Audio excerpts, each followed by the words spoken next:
10 5 10। अरे मोटू तू वो पैसा रखना रे। हमरा पास नहीं खे। तोरा पास पैसा ना हो तो तू पार्टी में न रहबे। ए रुक 1 सेकंड, अभी आवता नहीं। रुको जरा, सबर करो। बोला धक्का मुक्की नहीं करने का, आराम से लेने का। हाँ चोर बहन का लोड़ा है। कैसे कैसे लोग रहते हैं।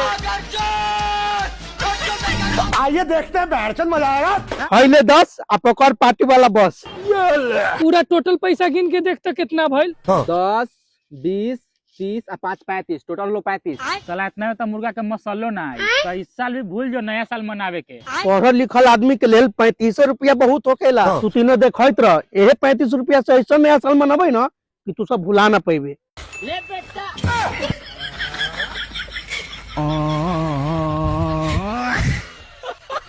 आप कहाँ थे ज्ञानी बाबा?